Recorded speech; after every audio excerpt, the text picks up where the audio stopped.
ఇప్పుడు ఇటు పటాన్ చెరువు అటువైపు ఇండస్ట్రియల్ ఏరియాస్ చాలా ఉన్నాయి. ఆ ఇండస్ట్రియల్ ఏరియాస్ వైపు కూడా డెవలప్మెంట్ చేసుకుంటూ వెళ్ళుండొచ్చు. దిస్ పర్టికులర్ బిట్ జనాలకు జనరల్గా గవర్నమెంట్ ఎప్పుడు కూడా జనాలకి నచ్చే పనులు చేసుకుంటూ వెళ్తుంది.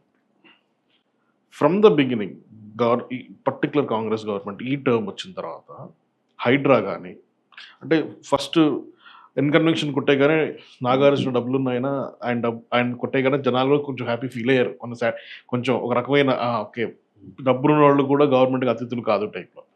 కానీ ఎప్పుడైతే smaller weaker sections of the పీపుల్ని smaller middle class or below middle class వాళ్ళ ఇల్లు కూడా కూల్చేస్తున్నప్పుడు హైడ్రాని అప్రిషియేట్ చేయట్లా. At the same point of time HCU అక్కడ ఉన్న స్టూడెంట్స్ కానీ ఆ చుట్టుపక్కల ఉండే జనాలు కానీ many people from Telangana community or local Hyderabads or people from other states as well కొట్టే this is the only ecological part that we have in this area. ఇప్పుడు I want understand why is not Congress government trying to make people happy in the first place. ఎప్పుడైనా happy feel చేస్తే next ఎలక్షన్లో మళ్ళీ ఓట్లు పడతాయి కదా, అదే ఆ రిపీటబిలిటీ ఉంటుంది కదా. Why is this not the target? First thing Congress government happiness ప్రజల్లో ఆనందం ఎక్కువ ఉండడానికి డెఫినెట్గా పనిచేస్తుంది ఆనంద్ గారు. కానీ మీ కన్సర్న్లో అంటే మీకులాగా కొంచెం సెక్షన్ తయారైంది కాబట్టి దానికి ఆన్సర్ ఇవ్వాల్సిన అవసరం ఉంది. ఆనంద్ గారు మీరు ఒకటి చూడండి, why Congress government took Hydra అంటున్నారు.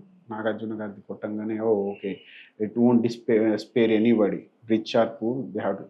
బట్ మీరు చెప్పండి నాకు, వాస్తవానికి హైడ్రా ఏ పేదోడి ఇల్లు కొట్టింది?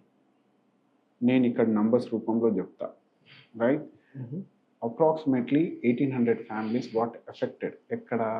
మూసీ రివర్ రీజనరేషన్ ప్రాసెస్లో వాళ్ళకు డబుల్ బెడ్రూమ్ ఇచ్చి రీహాబిలిటేషన్ చేశారు. దానకిషోర్ గారిది స్టేట్మెంట్ ఉంది, ది హిందూ జనరల్లో ఉంది. ఇది మీరు మీడియా కోట్ అన్కోట్, ఇది నేను చెప్పే అన్ని ఫ్యాక్ట్.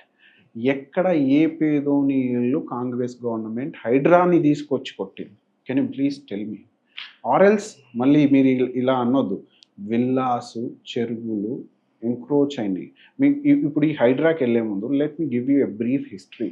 తెలంగాణ మొత్తంలో 15,000, not only Telangana, Hyderabad surrounding అరౌండ్లో 8,000 చేంజ్ చెరువులు ఉండేది తెలుసా? Correct. What we left today 24-25, hardly 5,000 change. అంటే ఇంచుమించు 350 చెరువులు. ఈ 5,000 చేంజ్ ఉన్న దాంట్లో కూడా ఏరియా ఎంక్రోచ్ అయ్యి వాట్ ఎవర్ దే ఆర్. ఈరోజు మీరు చూస్తున్న దుర్గం చెరువు హార్డ్లీ 2%, సున్నం చెరువు ఉన్నది ఓన్లీ 1%, తిమ్మిడి చెరువు ఉన్నది ఓన్లీ 0.5%. మ్యాసివ్ ఏరియా ఎంక్రోచ్ అయిపోయింది. అంటే నీ క్లైమాటిక్ కండిషన్ని ఇన్ఫ్లుయెన్స్ చేసి బెస్ట్ క్లైమేట్ ఇచ్చే ఏదైతే వెట్లాండ్స్ ఉన్నాయో, ఇక్కడ చెరువులు ఉన్నాయో, వల్లనే మీ గ్రీడీ ఇంట్రెస్ట్లో విల్లాలు అపార్ట్మెంట్లు కట్టి ఈరోజు మీరు ఎంక్రోచ్ చేశారు. చెరువులో ఉన్న ఎన్కన్వెన్షన్ కొట్టేసిర్రు. అది టెక్నికల్గా బఫర్ జోన్లో ఉంది కాబట్టి కొట్టిర్రు. ప్రజల ఆనందం కొందరి ఆనందం కోసం కాదు.